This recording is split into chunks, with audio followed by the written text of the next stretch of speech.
porque não há situação que fuja do controle de Deus. Querido irmão, querida irmã, não há situação que você possa passar nessa vida sendo temente ao Senhor que possa fugir do controle de Deus. Deus tem o controle sobre todas as coisas. Louvado seja o nome do Senhor Jesus Cristo. Amém. Como você lida com as perseguições? Certamente, sendo um servo, uma serva de Deus, você já enfrentou muitas perseguições justamente por causa do seu posicionamento cristão. O seu posicionamento em relação à verdade, em relação à palavra de Deus. Como sofrem os servos de Deus por causa justamente da mensagem que carregam. É justamente este o sentimento que está aqui em torno da oração do salmista neste Salmo de número 31, com importantíssimos ensinamentos para nós. Aqui o salmista nos ensina que, por você servir a Deus, certamente os seus inimigos serão muitos, porque a grande maioria também é inimiga de Deus. Mas há um caminho. O caminho do descanso na presença do Senhor, o caminho da confiança em Deus. É justamente aqui que nós ficamos seguros. Vamos então aprender mais deste salmo. Eu recomendo que você assista tudo até o final, porque certamente o Senhor tem preciosas lições para a sua vida no dia de hoje. Graça e paz, meu nome é Juliano Nascimento e você está no Devocional Kairos. Seja muito bem-vindo, seja muito bem-vinda. Querido irmão, querida irmã, vou colocar o nosso texto em tela, o Salmo de número 31, e eu fiz a seguinte divisão aqui para facilitar o nosso entendimento. Primeiro aqui do verso 1 até o verso 4, nós vamos perceber que o salmista ele pede livramento da parte do Senhor porque ele se sentiu em uma armadilha. Depois, a segunda parte do verso 5 até o verso 8, nós vamos observar aqui o salmista declarando a sua confiança em Deus. Apesar dos problemas, ele ainda continua confiando no Senhor. E do verso 9 até o verso 13, um lamento pela rejeição, porque no seu momento de dificuldade ele olha ao seu redor e vê que as pessoas estão o rejeitando, estão o perseguindo e o seu sofrimento é terrível. Mas já finalizando, na quarta parte, do verso 16 até o verso 24, nós vamos perceber aqui um clamor e louvor que sai da boca do salmista em gratidão a Deus pela sua fidelidade. Vamos então fazer a leitura do verso 1 até o verso 4. E aqui diz o salmista: Em ti, Senhor, me refugio, nunca permitas que eu seja humilhado. Livra-me pela tua justiça. Inclina os teus ouvidos para mim. Vem livrar-me depressa. Sê minha rocha de refúgio, uma fortaleza poderosa para me salvar. Sim, tu és a minha rocha, é a minha fortaleza. Por amor do teu nome, conduze-me e guia-me. Tira-me da armadilha que me prepararam, pois tu és o meu refúgio. Então você vai perceber aqui o salmista pedindo a Deus um livramento, pedindo a Deus socorro. O início da sua oração é um pedido de socorro. Ele olha e de repente percebe que há armadilhas ao seu redor. Ele está envolto, prestes a cair numa armadilha, já em sofrimento. Então ele clama por socorro e ele diz: o Senhor é a minha rocha. Interessante que ele vai dizer depois, na segunda parte do verso 5, resgata-me, Senhor, como se fosse a sensação de alguém que está afundando, alguém que está naufragando e de repente clama por socorro, pede por socorro da parte do Senhor.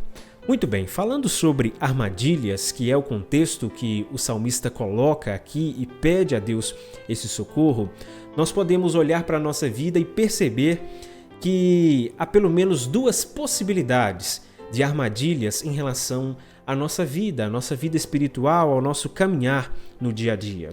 Primeira, em relação às desobediências. Nós mesmos podemos criar laços, armadilhas, como fruto da nossa desobediência direta à palavra de Deus, à ordenança de Deus.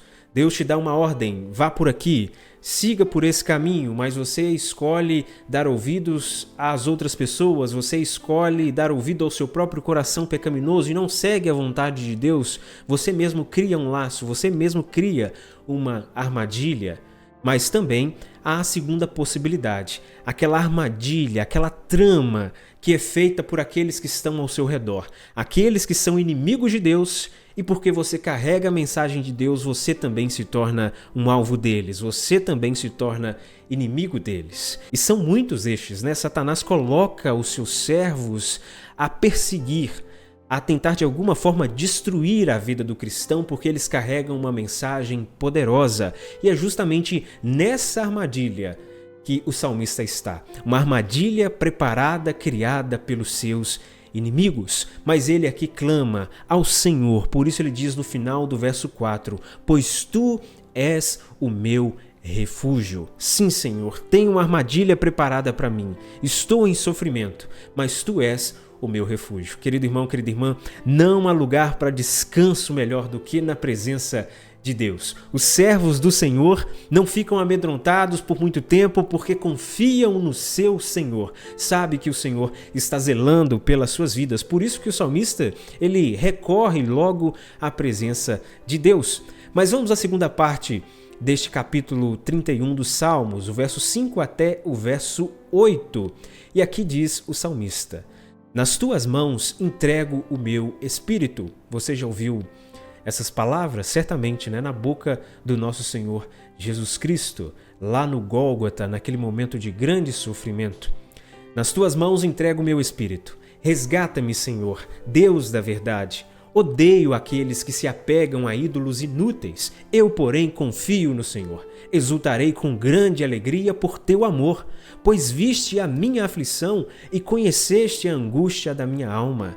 Não me entregaste nas mãos dos meus inimigos, deste-me segurança e liberdade. O salmista declara mais uma vez que a sua confiança é o Senhor. Apesar de toda a trama feita, apesar da armadilha feita, Satanás está sem graça, Satanás está derrotado, porque o Senhor o socorre, o Senhor está cuidando dele.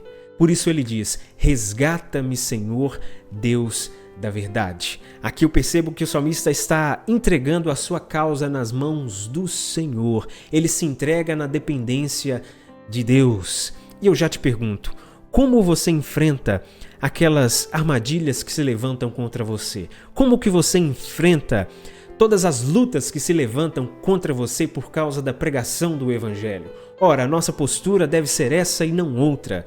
A nossa postura deve ser essa, de dependência completa do Senhor. Nós devemos constantemente dizer: resgata-me, Senhor, pois tu és o Deus da verdade. Então escolha depender de Deus. Nós precisamos disso, escolher depender do Senhor, pois Deus é a voz do oprimido.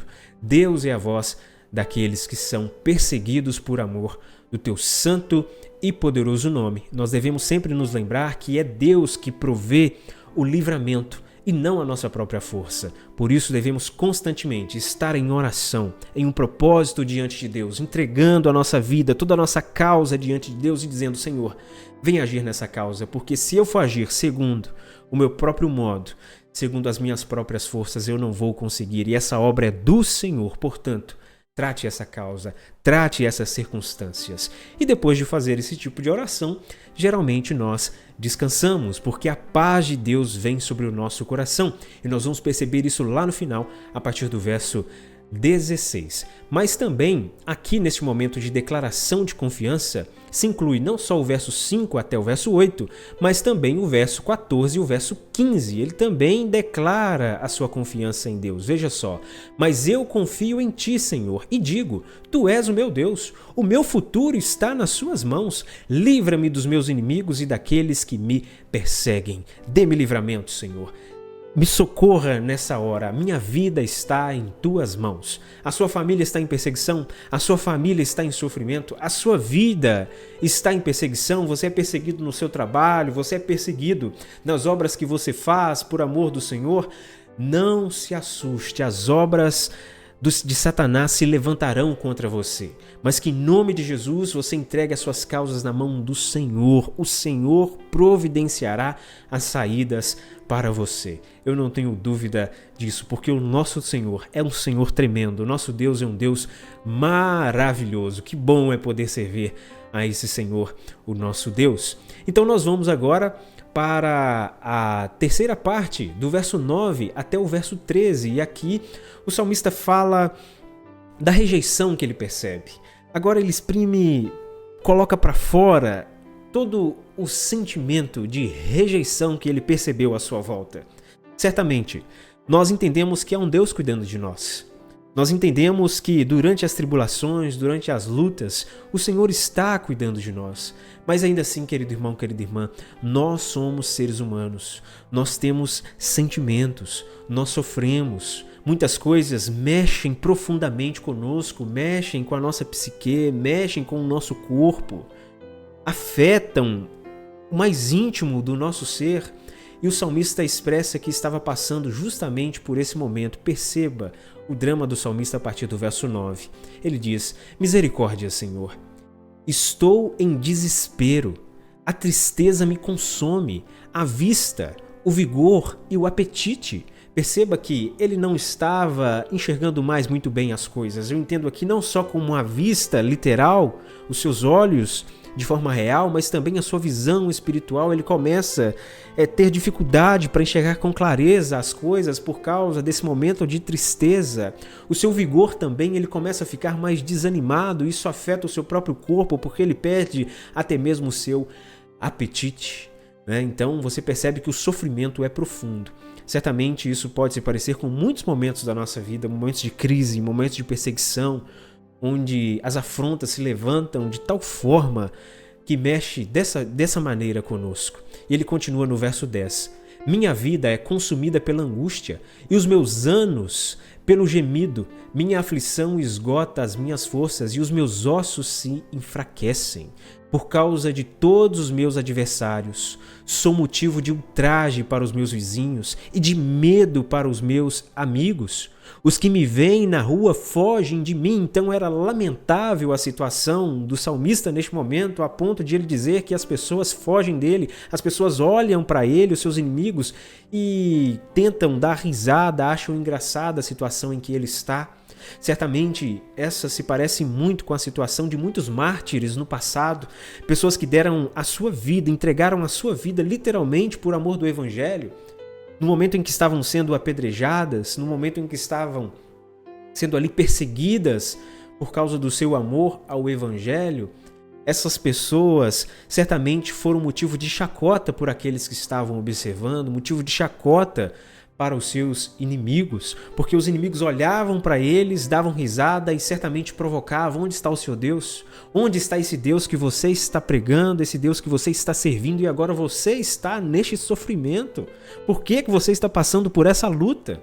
Você não diz servir a Deus? Você não diz estar avançando em nome de Deus? Então por que você está nessa humilhação? Por que você está sofrendo dessa forma? Essa é a postura dos inimigos. E aqui o salmista expressa tudo isso que está acontecendo ao seu redor. Expressa todo o seu sofrimento. Você já passou por algum momento assim? Verso 12 continua: sou esquecido por eles, como se estivesse morto, tornei-me como um pote quebrado. Ouço muitos cochicharem a meu respeito, o pavor me domina, pois conspiram contra mim, tramando tirar-me a vida. Então perceba que a situação de sofrimento dele era realmente profunda. Eles estavam cochichando sobre ele, estavam falando sobre a situação dele. Provavelmente, olha só, esse aí que dizia ser o servo de Deus, esse que dizia estar em nome do Senhor, veja só a situação dele, veja só o que está acontecendo com ele. Mas tudo isso, obviamente, postura levantada por Satanás, o inimigo das nossas almas, e o salmista tinha a plena consciência disso. E nós também devemos ter a consciência hoje, querido irmão, querida irmã, que a rejeição, ela não é necessariamente somente contra nós, mas a rejeição ela é contra a luz de Cristo que está em nós. Porque a luz de Cristo que está em nós, ao pregarmos o Evangelho, ao vivermos em obediência ao chamado do Senhor, ao cumprirmos o ID, ao estarmos na direção do Santo Espírito de Deus, essa luz do Evangelho que não é nossa, mas é do Senhor, essa luz ela incomoda principalmente o pecado, ela incomoda o conformismo com o pecado, o conforto trazido pelo pecado, e isso é terrível. Isso é terrível e por isso Satanás se levanta, ele vem furiosamente contra nós, mas nós nos lembramos da palavra de Deus que diz que as portas do inferno não prevaleceriam contra a igreja do Senhor. E debaixo dessa autoridade de Cristo nós avançamos, nós não desanimamos, mas é fato que o inimigo se levanta, é fato que ele trama as armadilhas contra nós. Mas nós não podemos ficar com medo, nós não podemos abaixar a cabeça porque nós servimos a um Deus tremendo, um Deus real, um Deus criador dos céus e da terra, um Senhor que não está longe, mas está tão perto de nós, mas tão perto, que Ele se aproxima de nós muito mais do que o ar que nós respiramos. Ele é real, Ele é verdadeiro.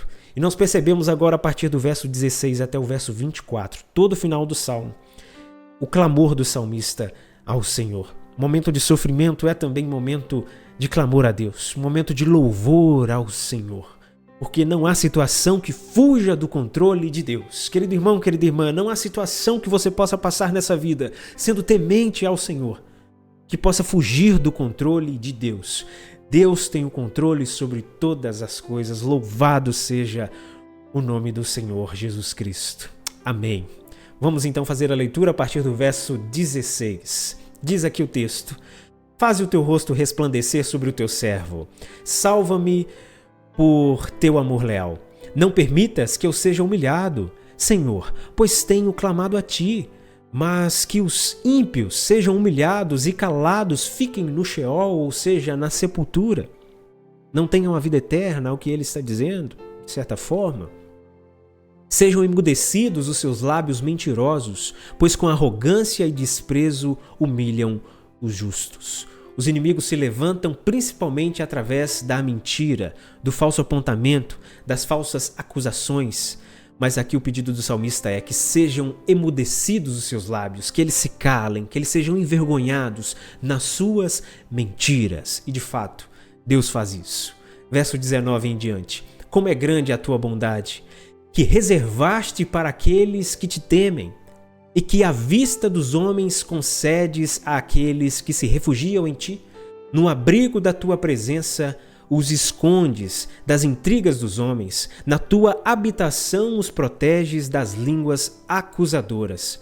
Bendito seja o Senhor, pois mostrou o seu maravilhoso amor para comigo quando eu estava numa cidade cercada. Então o salmista se lembra que num momento de sofrimento, em outrora, no momento de perseguição, lá estava a boa mão do Senhor o protegendo, cuidando dele.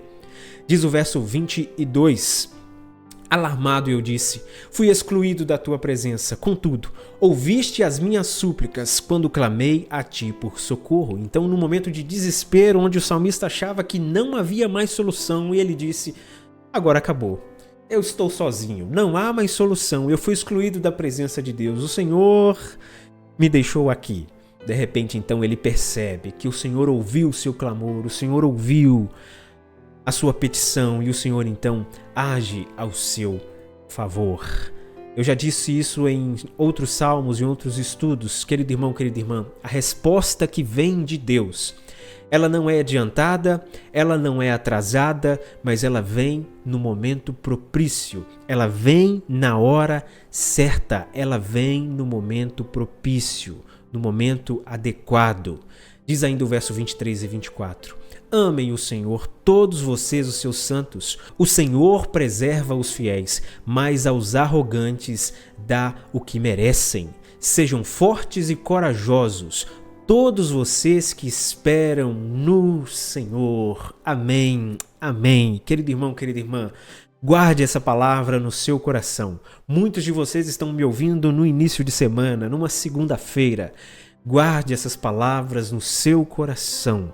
Certamente os arrogantes, aqueles que perseguem os filhos de Deus, receberão um dia aquilo que merecem. Não se preocupe com isso, mas seja forte, seja corajoso, seja corajosa, todos vocês que esperam no Senhor. Vamos esperar no Senhor, vamos continuar confiando e crendo em Deus. E já deu também aqui o meu tempo, E aqui eu já vou finalizando, agradecendo a você pela sua audiência, pela sua participação aqui no canal. Que Deus abençoe a sua vida.